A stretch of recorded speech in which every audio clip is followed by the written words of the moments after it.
Bueno, voy a partir hablando, saludarlos a todos, a Carlos, a Manuel, a Pierre, ya Andrés ya hablamos, Pablo ya hablamos.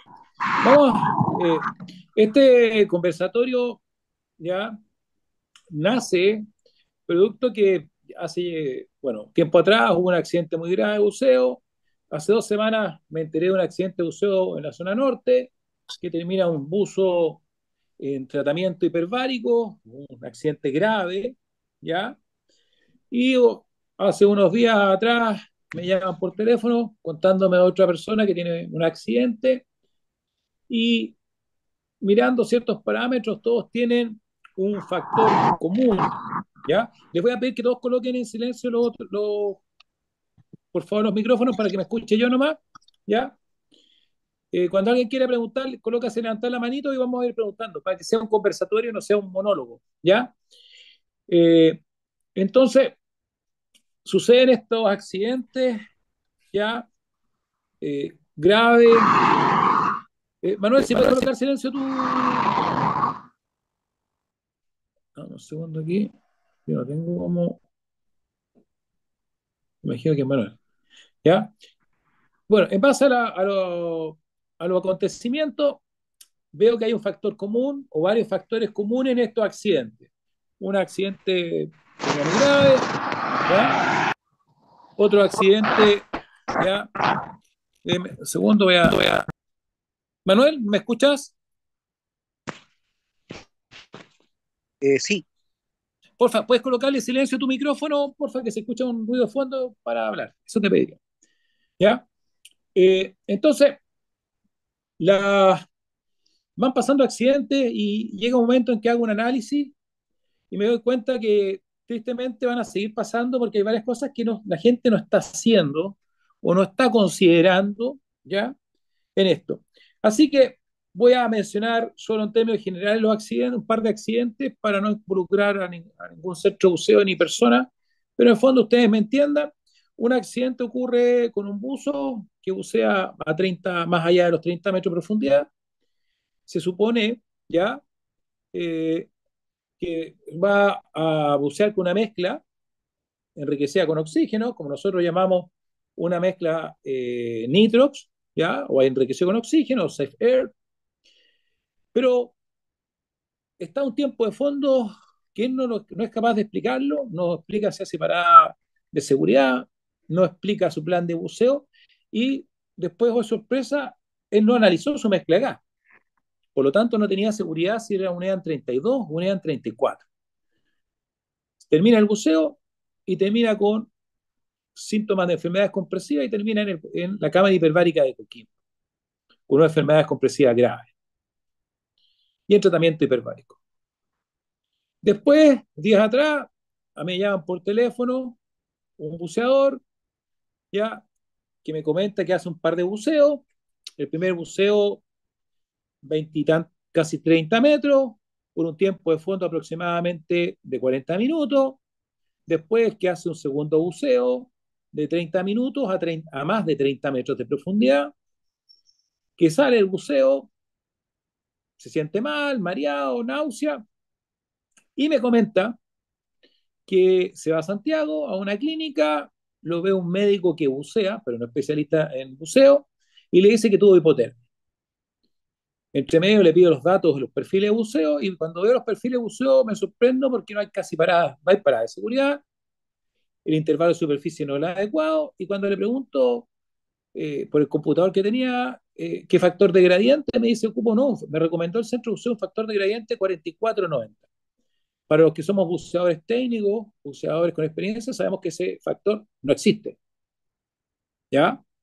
Y si alguien considera ese factor como algo normal en el buceo deportivo, estaríamos hablando de un factor agresivo, no recomendado en el buceo deportivo y en ningún tipo de buceo.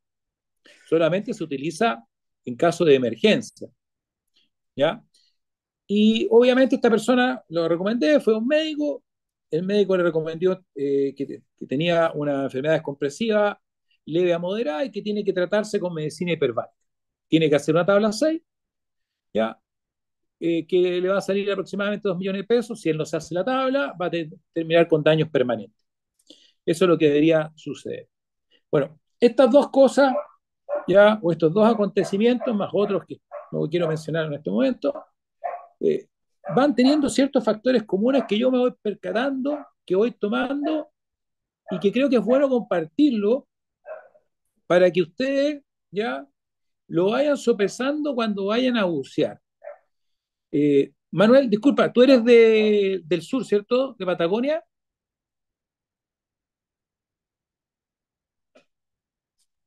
No. Eh, eh, no, soy de Talcahuano, pero en estos momentos estoy en Tirú, entonces estoy en la carretera porque tengo muy mala señal, por eso el ruido. Ya, No ya soy de no, quería Talcahuano. saber dónde era.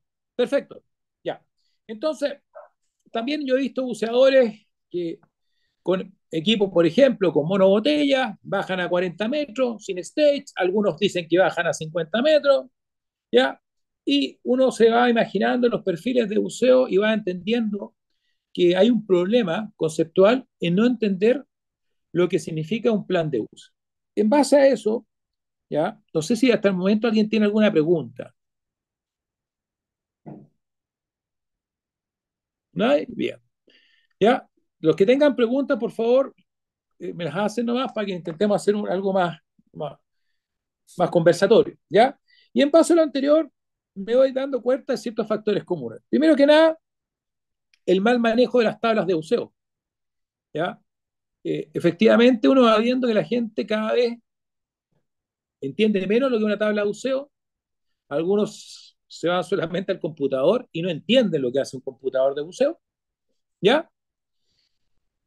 Y vamos teniendo una falencia, por ejemplo, que cuando uno toma una tabla de buceo y entiende, y ahí entiende lo que hace un computador de buceo, debe comprender que se tiene que mantener 5 minutos alejado del máximo tiempo del límite de, no, de compresión a determinada profundidad. Eso es lo que se recomienda, ¿ya? Para cualquier buceador. Obviamente, una muy mala planificación de buceo, ¿ya? Cuando hablamos de un intervalo de superficie en un plan de buceo, se entiende que el tiempo mínimo entre buceo deportivo y un buceo deportivo, un segundo buceo deportivo, tiene que ser 1 hora. Cualquier tiempo menor a 1 hora es casi como hacer el mismo buceo.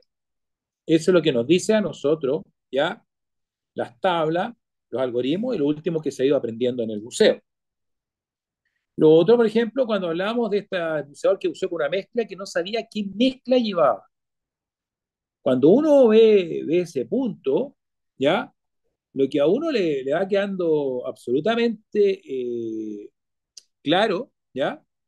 Es que no, ese buceador no sabe literalmente qué mezcla tiene.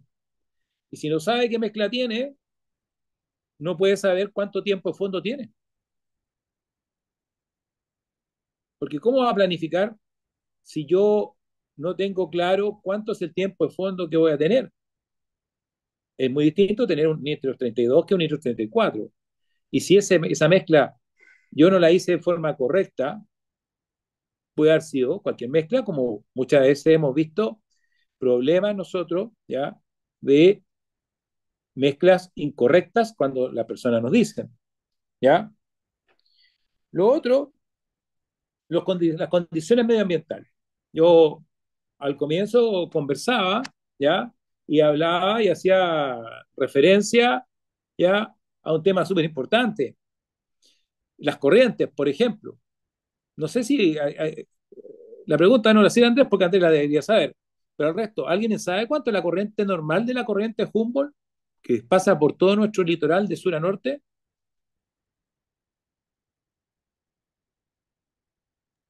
Dos nudos, Cerca, pero un poquito menos. Está entre 1 y 1,4 nudos.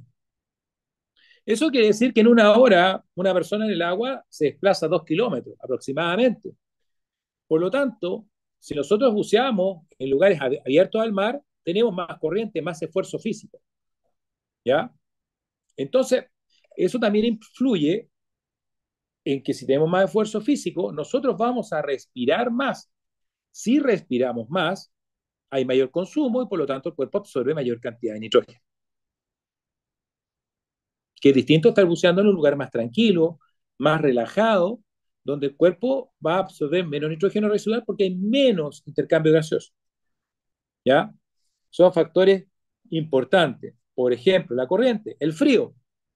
No es lo mismo bucear con un traje húmedo, con un traje semiseco, y tampoco con un traje seco. Un traje húmedo, yo tengo más frío, aumenta mi ciclo respiratorio. Si tengo un traje semiseco, voy a estar más confortable.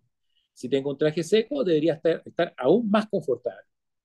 Por lo tanto, tenemos más variables nosotros cuando buceamos. ¿Ya? El concepto del nitrógeno residual cuando uno dice el intervalo de superficie. Y dentro de estas cosas, yo conversé con algunas personas, estos que estaban accidentados, y capté que no entendían el intervalo. O sea, cuando nosotros salimos de un buceo, ¿ya? No sé si se acuerdan ustedes, cuánto es el tiempo en que liberamos totalmente el nitrógeno residual del cuerpo una vez que salimos del agua. No sé si alguien se acuerda de aquí. ¿Ya? Son 12 horas. Después de terminar un buceo, nosotros liberamos nuestro nitrógeno residual 12 horas después. El nitrógeno más importante en términos generales, hablamos de 3 horas y media, ¿ya? Entonces, cuando nosotros vamos a bucear, ¿ya? Tenemos que tener noción de lo que es el nitrógeno residual, porque si no lo tenemos, vamos a tener una enfermedad compresiva, probablemente, incluso por si cambiamos de altura. No es lo mismo salir de bucear del mar e irme a Santiago, que hay lugares en Santiago que están casi a 1000 metros de altura, inmediatamente, ¿ya? Que irme a algo en la costa. Tengo que tomar ciertos tiempos. No quiero entrar a materias de curso ni nada, pero quiero recordar conceptos que son importantes considerarlos. ¿Ya?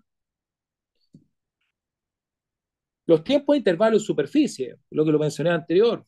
Si vamos a bucear, siempre vamos a hablar que el tiempo mínimo, ojo, mínimo recomendado es 1 hora. ¿Ya?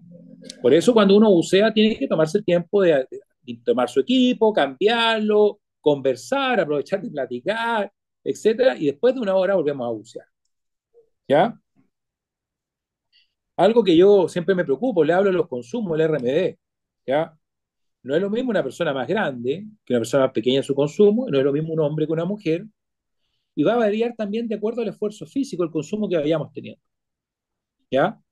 Por lo tanto, cuando nosotros hablamos de ese consumo, tenemos que entenderlo. Hay gente que puede consumir 20 litros por minuto, otros 30 litros por minuto.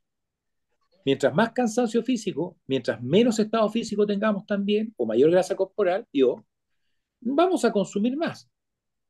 ¿Ya? Y eso es normal. Pero tenemos que considerarlo nosotros, ¿ya? Dentro, ¿ya? De nuestra actividad que realizamos. ¿Por qué? Porque si no estamos en buena condición física, quizás no hacemos 2 buceos en el día, hacemos uno. Quizás aumentamos el tiempo de intervalo de superficie. ¿Ya?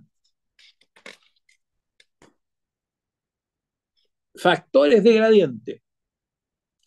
¿Ya? El factor de gradiente tiene ya un tiempo inventado, diseñado. Son medidas de seguridad sobre el uso principalmente de Billman, el software ZHL16, ¿ya? En el cual busca tomar ciertas medidas de seguridad sobre el perfil de seguridad del algoritmo buceo. En general, los algoritmos buceo están diseñados y fueron testeados, Billman en este caso, en cabras. ¿Ya? Y después de cada testeo, Billman terminaba haciendo un asado de cabra. ¿Ya? La cabrita no vivía para otra prueba. ¿Ya? Ese era su primer y último evento. Y cuando hablaba de la Marina norteamericana y otras cosas, las tablas, o la Marina británica, las tablas han sido testeadas en términos generales en voluntarios de las marinas, en gente joven. ¿Qué quiere decir esto? Que las tablas de buceo están diseñadas, medidas en hombres, gente joven, y en términos generales con un porcentaje de grasa corporal menor a un 23%. Por lo tanto, si yo no entro dentro de esa casilla, tengo que tomarme los resguardos adecuados, ¿ya? Para poder mantenerme con seguridad, ¿ya? Les pido que apaguen los micrófonos, por favor, a los que están llegando, Zaira, ¿ya? Entonces, lo que yo hago, me tengo que tomar resguardo, no puedo irme al máximo. Entonces, estos factores de gradiente lo que buscan es tomar medidas de seguridad sobre estas tablas. Entonces, hablan de un gradiente bajo, y un gradiente alto. ¿Ya? El gradiente bajo es el que nos va a indicar dónde vamos a hacer nuestra primera parada de compresión, y el gradiente alto se va a referir en términos generales la duración de este tiempo. Cuando hablamos de los gradientes recomendados por textos, por libros, por Sherwater, hablamos de un factor de gradiente 30-70. Cuando alguien no es buceador técnico, no es buceador ya que va a cierto extremo, se recomienda mantenerlo, el 30-70. ¿Ya? Pero cuando me dijeron a mí, Daniel, yo me recomendaron un factor de gradiente 44-90, ¿ya? No existe como concepto 44-90. Hay un error ahí. Pero se considera que si alguien dice eso, es un factor de gradiente agresivo para realizar solo un buceo en el día. Si yo voy a realizar dos buceos y a la vez tengo un intervalo de superficie menor a una hora, es absolutamente seguro que tengo una enfermedad descompresiva, como es lo que pasó.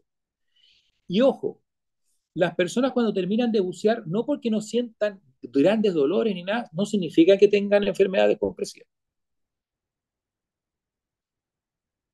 Las enfermedades compresivas son como la diabetes, son enfermedades silenciosas que nos pueden causar daño sin que nosotros nos demos cuenta, por ejemplo, como una fractura o un corte. Cuando alguien me dice, no, estoy sano, no pasó nada, ojo, como lo que yo hice fue recomendar a una persona que fuera a ver un médico especialista del buceo.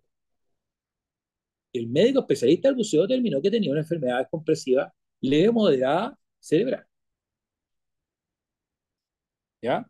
Entonces, cuando hablamos de factores gradientes, tenemos que buscar nuestro factor de gradiente que sea acorde a la actividad que vamos a hacer. Algunos textos recomiendan para buceo deportivo 30-70, otros hablan de 40-70. ¿Ya? Pero nadie habla de 44-90. Entonces, si van a hacer buceo deportivo, tienen un Sherwater, un computador que trabaja con factor de gradiente, vean su manual y ocupen algo conservador. ¿Ya? Lo otro, las paradas de seguridad. Yo, por ejemplo, ahora me encuentro haciendo varios cursos de lo que es Advanced, ¿ya? Enseñándole a la gente a ir más profundo, pero tomando ciertas medidas de seguridad y ser capaces, ¿ya? De poder efectuar paradas de seguridad de forma segura. Y asociado a este curso, uno enseña el famoso curso Nitro Advanced o Safe Air Complete, etcétera, hay distintos nombres. ¿Por qué? Porque uno le intenta enseñar a la gente cuando quiere bucear, bueno, tenga un cilindro lateral, pero tenga una mezcla rica con oxígeno. Cuando haga su parada de seguridad, hágala con una mezcla rica en oxígeno.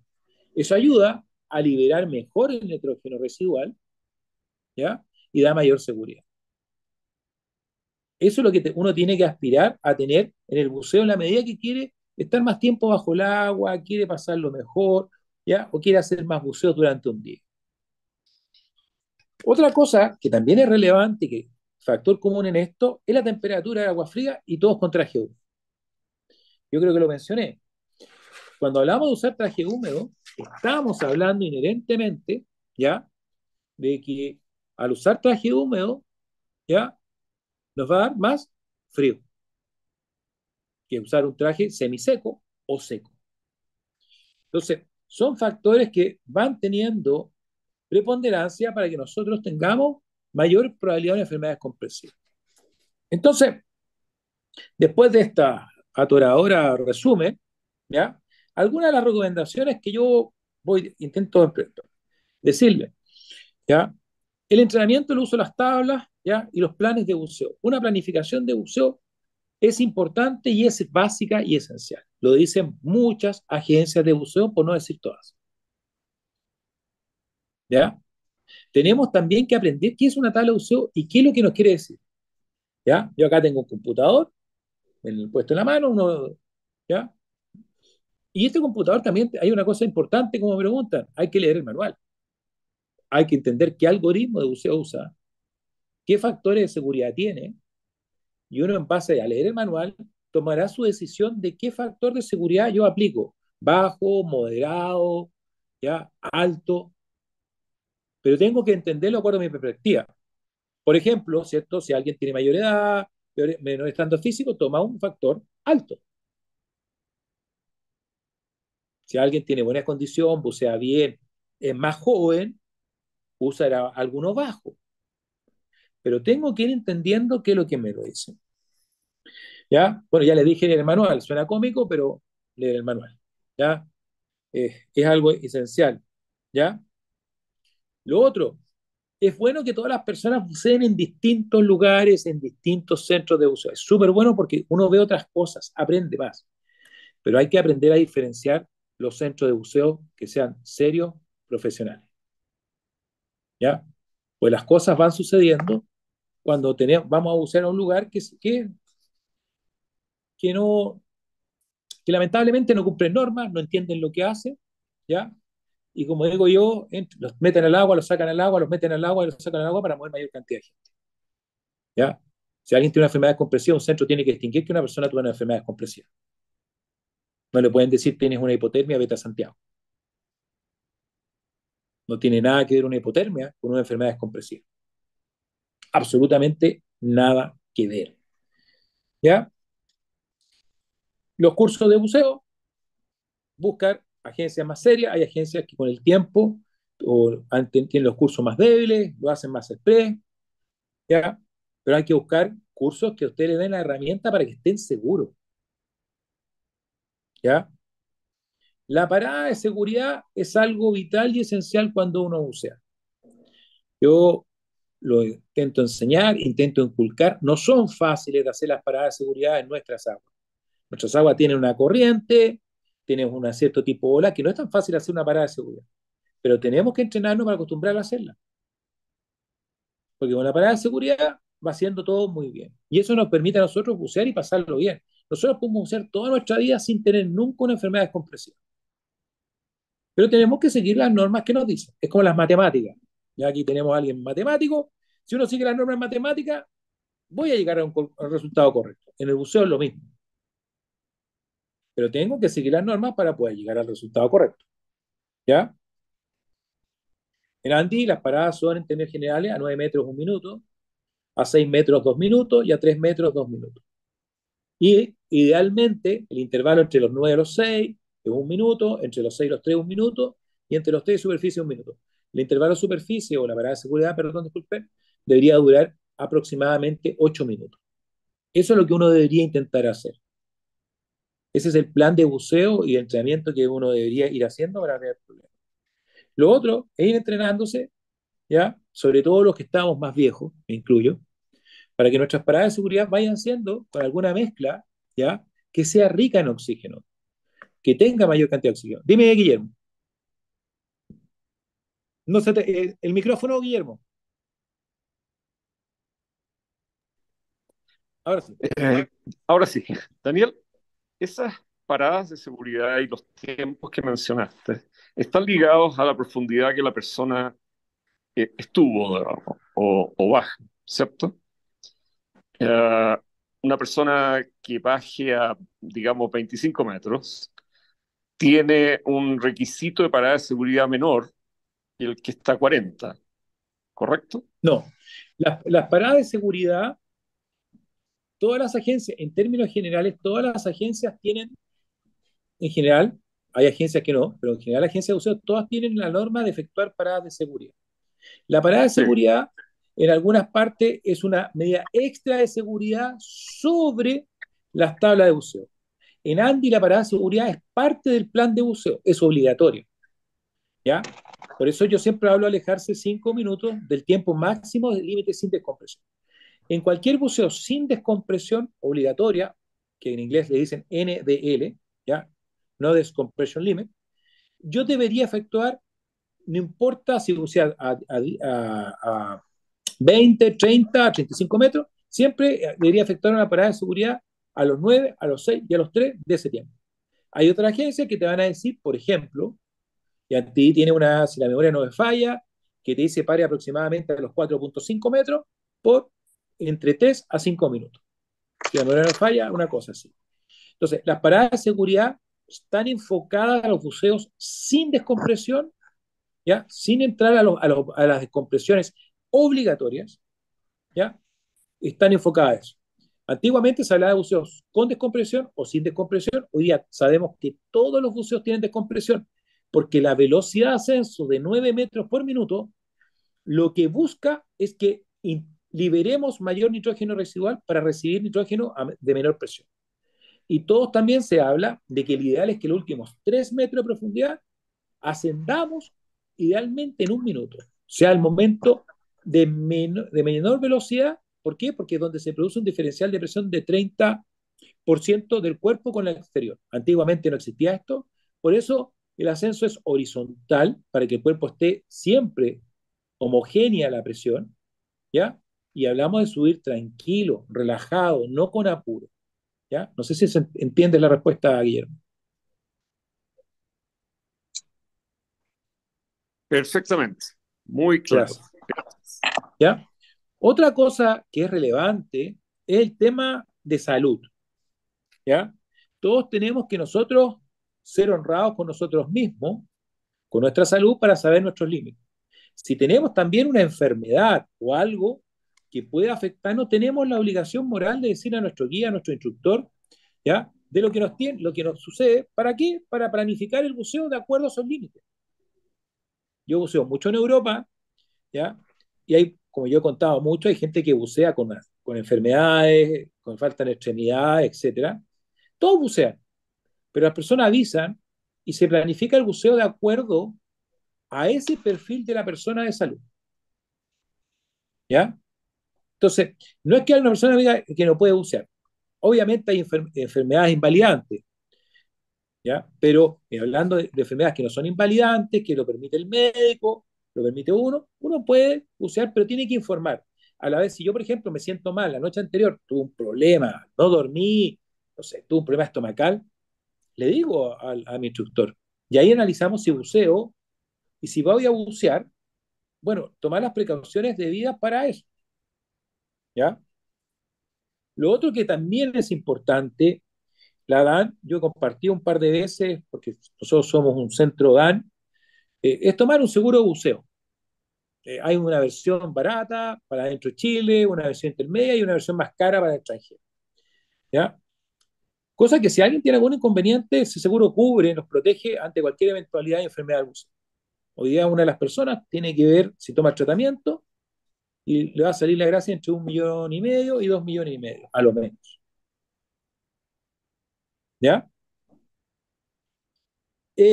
La medicina hiperbárica en Chile hay un par de centros que realmente hacen medicina hiperbárica, ¿ya?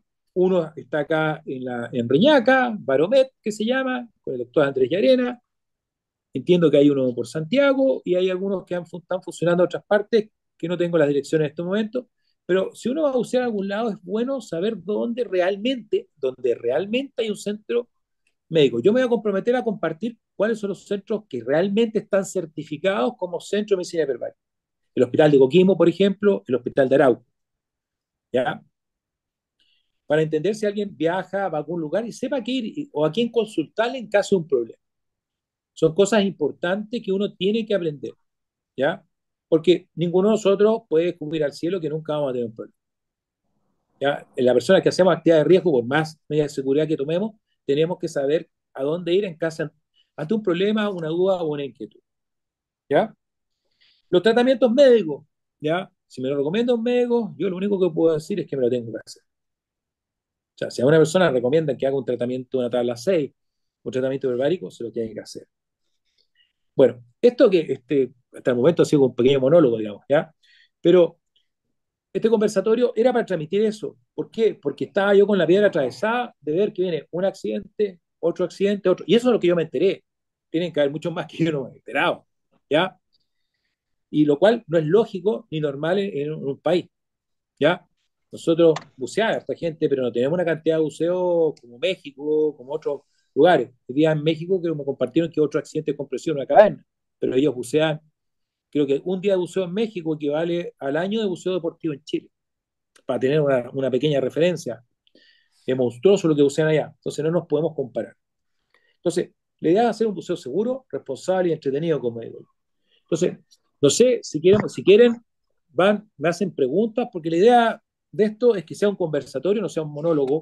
Yo, porque voy terminando lo que yo tenía pensado decirles, compartirlo. No sé, Rigo, Andrés, Luis. Carlos, Zaira, Manuel. Hola, ¿qué tal? Hola, Rigo. Yo sí quiero mencionar algo. Primero, gracias por esta instancia, porque es algo que es lamentable el tener que reunirnos cuando ocurran este tipo de accidentes. Como bien mencionaste, y hemos platicado anteriormente, al menos Andrés, tú y yo, de que es increíble la cantidad de accidentes que ocurren en Chile, considerando el número de buceadores. ¿Me escucharon?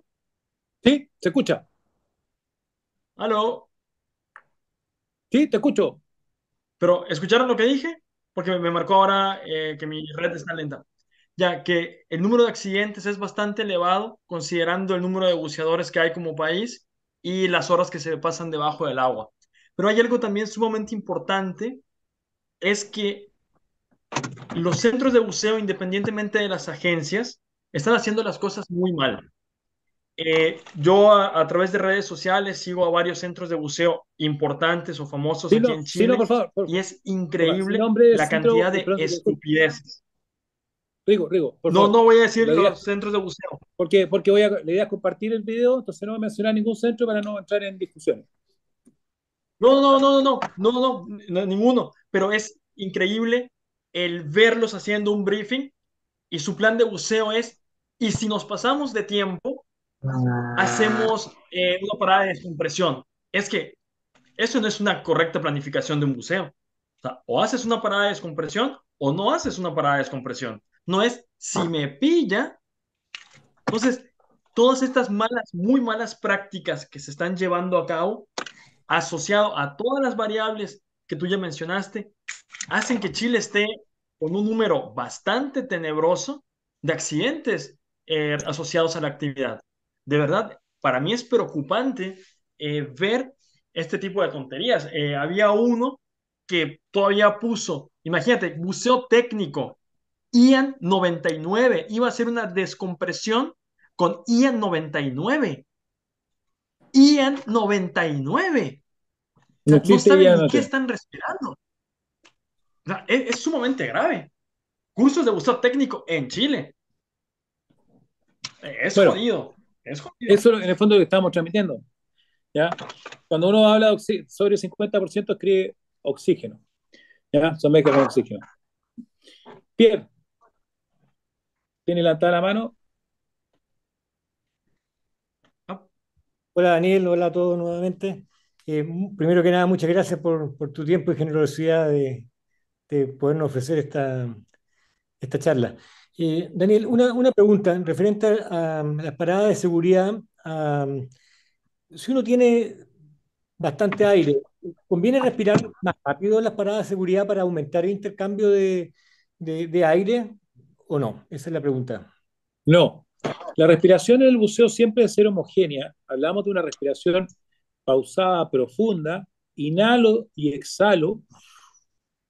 ¿Por qué? Si yo aumento mi ciclo respiratorio, lo que tiende a suceder en el cuerpo humano es que se produce una acumulación de CO2 dentro del cuerpo. No libero correctamente el desecho producto en el proceso respiratorio.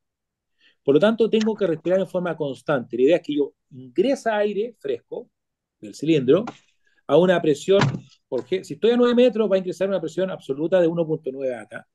Y voy a liberar gas que está dentro de mi cuerpo, probablemente que venga de 2,3 atas, por decirte el caso. ¿Ya?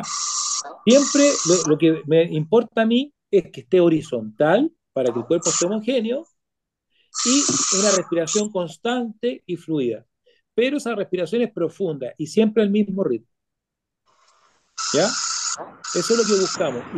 Y uno, las paradas de compresión, pero paradas de seguridad en este caso, no son paradas de compresión, ¿ya? Hablamos nosotros de estar más relajados. Por eso es tan importante yo cuando les hablo de estar relajado y tranquilo, para que inhalemos y exhalemos de forma correcta. Cualquier respiración acelerada lo que va a hacer es que no hagamos una ventilación correcta y terminamos con aumento de CO2 y más el nitrógeno residual. Normalmente se habla que es un problema de sinergia, que no es uno más uno, sino que es uno más uno se transforma en cuatro. Aumenta el problema. La respiración profunda es a toda En a todo toda el la- buceo. Por eso en el buceo no existe el concepto de la apnea y tampoco, a ver, en el buceo, si uno respira demasiado rápido, consume mucho gas, eso es malo, pero si uno respira demasiado lento, también es malo porque existe una alta probabilidad que mi intercambio gaseoso no sea adecuado. Ojo, o sea, uno habla de ciertos parámetros de respiración, pero hay que tener cuidado cuando alguien te dice que respira demasiado poco o demasiado mucho, porque las personas no van a estar haciendo un intercambio gaseoso como corresponde. ¿Ya? Eso es sumamente importante comprenderlo. Muchas gracias. ¿Ya? La mano levantada, Zaira, perdón, tiene la mano levantada. Sí, hola, ¿cómo están todos? Estoy Bien, bien, en bien. la ciudad. Vete Carlos atrás. Oye, Daniel, bueno, un poco más para acotar lo que estás diciendo en realidad. Es importante que nosotros conozcamos cuáles son los síndromes o cuáles son los síntomas de una enfermedad descompresiva, porque muchas veces pueden pasar muy desapercibidos porque son síntomas muy leves.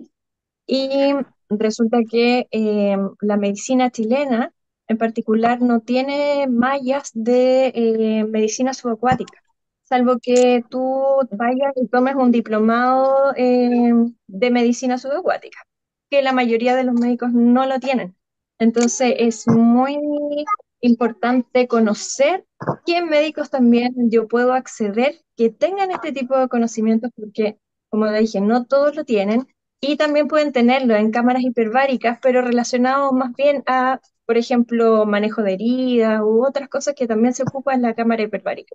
Entonces es muy importante que nosotros podamos también saber a quién direccionar o a quién dirigir a estas personas que pueden eventualmente tener un accidente o nosotros mismos. Eso era un poco el comentario. Ya, voy a buscarlo y voy a poner la tarea de intentar hacer un folleto o algo con las cámaras hiperbáricas y con los médicos con que deberían consultarse, ¿ya? Porque efectivamente es un tema que es importante, ¿ya? No sé si alguien más tiene Eh, alguna pregunta no, o yo un quería comentario. acotar algo de lo mismo de las cámaras hiperbáricas. Lo que pasa es que, considerando que no hay cámara hiperbárica en todos lados, ni tampoco están disponibles 24/7, es importante que los evalúe un médico. Entonces, a lo mejor en esto de tener como el listado de personas que estén capacitadas realmente en medicina subacuática, es importante que le pregunten a esa persona primero. Obviamente que si hay riesgo vital o algo como más grave, hay que llevarlo a un centro médico nomás. Y bueno, haya o no haya médico especialista en medicina subacuática, no hay nada que hacer, hay que llevarlo para allá para que lo estabilicen. Pero de todas maneras, tiene que haber una evaluación médica de por medio, porque las cámaras hiperbáricas no están en todos lados, no todos pueden acceder de manera inmediata, ni tampoco nos corresponde a nosotros, que no somos especialistas en medicina hiperbárica, mandarlo a una cámara directamente. Ya, eso también es importante que quede como bien claro. Eso, mi aporte. No sé, Carlos, ¿alguna pregunta? Andrés, Oye, yo Guillermo. tengo una pregunta con eso, que estaba hablando recién la Paulita. Eh, si yo tengo una persona, por ejemplo, bueno, yo sé que en Valparaíso está la cámara hiperbárica, ¿cierto?, de la Armada, que sí. Y tengo un buzo que está en riesgo vital, efectivamente con enfermedades compresivas y qué sé yo, otras cosas más. Ellos igual están en la obligación de prestarle los primeros auxilios y poder identificar que tengan un problema disbárico, por ejemplo, y meterlo en la cámara hiperbárica si es que es necesario, ¿o no? Por la ley de urgencia. A ver, el Hospital Naval, hoy día un La pira no tratamiento, una es. tabla, ¿sí? Y los hospitales, hay una ley que no la manejo yo, así que no voy a salir de la ley, pero sí entiendo, porque lo conversé a raíz de el caso que estaba mencionando, el buceador que hizo esos perfiles a los 30 metros. El Hospital Naval te puede atender, pero la factura que te va a cobrar por una sola tabla 6 va a ser de 2,6 millones de pesos. En cambio, de otro lado te va a cobrar 1,5. Y el Hospital Naval cumple algunas normas, pero al momento que existen empresas privadas que proveen los servicios, ¿ya? Ojo, no pueden competir con esas empresas, ¿ya? Pasan muchas cosas del ámbito del Estado, ¿ya? Cuando alguien provee otros servicios, no pueden estar compitiendo, ¿ya? Y por eso tienen que facturar y cobrar, porque estaba pasando mucho, por ejemplo, que muchos llegaban y se iban al hospital naval y hoy día se factura porque alguien tiene que pagar. O sea, si una persona va, puede llegar al hospital naval, quizás lo atiendan, pero después de que lo atiendan, alguien paga la factura. Entonces algunos se han ido de desmayo porque se les olvida que hay que considerar ese factor, el pago. ¿Ya? No sé si te respondí tu pregunta, Zaira, digamos. Lo de la ley tendrías que ver, eso yo creo que sabes tú mejor que yo, pero ese otro punto lo tienen con esos valores. Yo creo que lo voy a averiguar bien porque según lo que tengo entendido, si es por ley de urgencia, me refiero a riesgo vital, debiesen atenderlo gratis en cualquier parte, No, gratis en no. el lugar más cercano. No. Sí, es A ver, gratis. ¿Puedo, De hecho, no, puedo acotar de hecho, algo de eso? no. Ahí te voy a responder. No es gratis. Y segundo, lo que hasta que se sucede. estabilice. No. No, no, es Espérate. que ¿puedo acotar algo con eso? Hello, ¿me ¿Sí? escuchan? Ya. Un buzo que está con riesgo vital por una sospecha de accidente disbárico no puede entrar a la cámara así por ley de urgencia. Eso no existe. Yo desconozco si en la ley de urgencia está estipulado ese tratamiento en particular, porque por ley de urgencia yo creo que lo que corresponde es que lo estabilicen antes. Por otro lado, para entrar a la cámara no puede ser un buzo que está inestable, porque resulta que una vez que entra a la cámara se supone que no debe salir hasta cumplir la tabla. Independiente de que la cámara del hospital naval pueda entrar un enfermero entrenado, de estos enfermeros de sumersión, como para estar con el paciente adentro, pero es que no en todos lados las cámaras son así.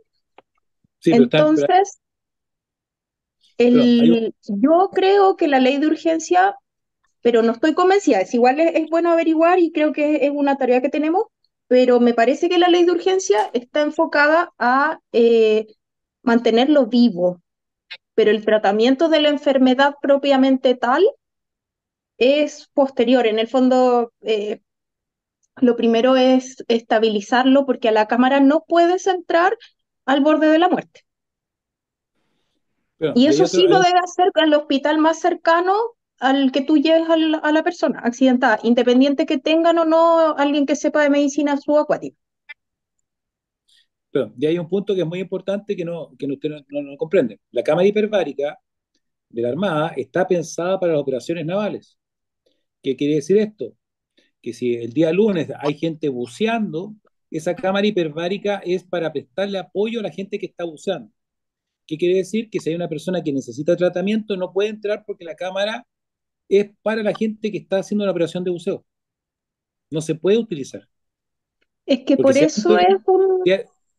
por eso, si alguien tuviera un accidente, esa persona no le podría prestar apoyo. Entonces, por eso la cámara hiperbárica no corresponde pensar que alguien puede mandarlo y tampoco es gratis. Eso lo tengo súper claro. Se cobra. Sí. No, pero yo ¿Ya? creo que por ley de urgencia no tiene nada que ver la cámara hiperbárica. Yo creo que la ley de urgencia está enfocada a estabilizar a la persona y mantenerla viva hasta que acceda al tratamiento como más definitivo del problema. Pero no creo que sea parte de la ley de urgencia esa prestación. ¿Alguna otra pregunta? Pues, Instructor. Sí, Guillermo, Daniel, ¿sí? primero, súper interesante. Muchísimas gracias. Muy valioso lo que tú has planteado. Lo que te quería preguntar es si tú puedes recomendarnos bibliografía adicional en la que uno estudie con calma Mira, este tipo de temas. Digamos. hay algunos documentos y algunos libros bastante buenos referentes a la teoría de descompresión y hay un libro del doctor, ay, eh, un doctor argentino que es muy bueno, se me olvida, perdón, Antonio No te Feldman. preocupes. En Antonio otra Feldman, oportunidad. Gustavo ¿no? Mauvecin, perdón. Hay un libro del doctor Gustavo Mauvecin que es muy bueno, ¿ya? Sobre el buceo. Es un libro bien grande, bien interesante, con mucha información, ¿ya? Que está en el comercio que uno lo puede comprar y leer. ¿ya? Ya, Eso perfecto. con referencia a material en un libro, ¿ya? Sí, Hay un libro de Mark Powell en inglés, yo no lo tengo, ¿ya? Que es Procedimiento de Descompresión, que también es excelente, muy recomendado, ya, ¿ya?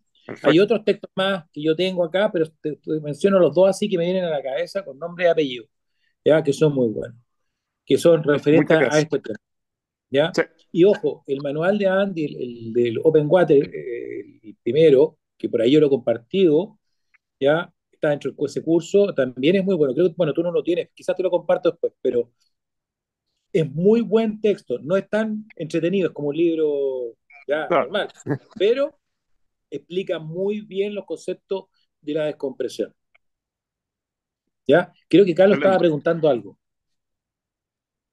Sí, instructor, mire, bueno, como yo le he comentado a usted, voy a mantener la pantalla así en negro porque se me va un poquito la señal.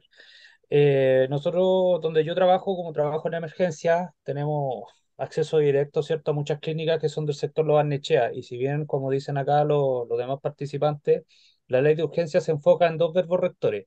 En una, muerte, esa es la palabra, ¿cierto?, con peligro de muerte y con lesiones graves. Ahora, yo no sé si alguna enfermedad descompresiva caerá en ese tema con las clínicas que nosotros tenemos en ese sector, que trabajamos mancomunados ante cualquier emergencia. Pero sí sé que en la H, como organismo administrador, hay una cámara hiperbárica que está en el sector de Santiago Centro, pero sí atiende solamente a los buzos que ejercen la entidad comercial y que las empresas estén asociadas a ese organismo administrador. Ahora, no sé si una persona, como dice acá la participante, la señorita, uno podrá llegar de fe y decir, ¿sabe qué? Yo tengo ISAPRE y buceé y me pasé los tiempos, necesito que me atienda. No creo. No creo desde la expertise como prevencionista y donde yo trabajo que pueda hacer de ese índole. Porque como usted hizo todo, como usted dice, todo tiene un costo. Entonces, lo más probable es que se pueda recuperar la persona y después trasladarse a la clínica ISAPRE o por sector público No, donde él no, pertenezca a sí, su tiene área todo de salud. absolutamente un costo. No, yo lo tengo súper claro, tiene un costo, se paga. No, no existe el tratamiento hiperbárico gratis. Eso no, absolutamente no existe. Y si alguien llega a algún lugar y por mucho que vea una cámara vacía, ¿ya? Esa cámara, si está asignada como resguardo de apoyo a una operación de buceo, no puede ser usada. Solamente es para esa gente, porque si no, como dicen, intento salvarle la vida a este y ante un problema estoy sacrificando a los otros. Bueno, el tema es interesante, veo que da para más, quizás voy a intentar ubicar a ver si un médico que tenga, alguno de los médicos que conozco, que dé una charla sobre las cámaras hiperbáricas, porque está claro que hay algo que no dominamos, ¿ya? Bueno, objeto, dando un Félix, porque ya llevamos casi una hora o 50 minutos conversando en este pseudo conversatorio, le doy las gracias por aguantarlo, espero que les guste el tema y creo que hay cosas que seguir analizando y viendo, ¿ya? Así que eso, gracias por aguantarme, escucharlo a todos, gracias a los que todavía están, algunos se despidieron entre medio, a Pierre, a Andrés, Luis, a Pauli, Zaira y Carlos, ¿ya? Voy a tomarlo, esperar que esto se baje y subirlo a la red, ¿ya? Para poder compartirlo, dejarlo puesto en la red, porque creo que es un buen precedente, ¿ya? Y los que tengan temas y que quieran de repente hablar, me avisan y intentamos hacer más conversatorios, creo que van a ser buenos, ¿ya? Son interesantes para todos y poder eh, hacer un buceo más seguro, responsable y entretenido como él. Eso, ya, no lo aburro más. Voy a ver que se baje Gracias, esto y después Daniel. Muchas gracias. un abrazo, cariño, Muchas gracias. saludos. Listo. Nos vemos. Buenas tardes a Pásenlo todos. bien allá en Brasil, no Saludos nos a saquen todos. Chao a pica. Chao. todos. Saludos a todos. Buenas noches. Que lo Gracias, pasen Marito. Bueno, bien. buenos buceos, disfruten. Listo. Gracias. A eso vamos. Chao, Tengo chao. envidia en todo caso. Chao. Chao. Chao. Nos vemos. Chao, chao.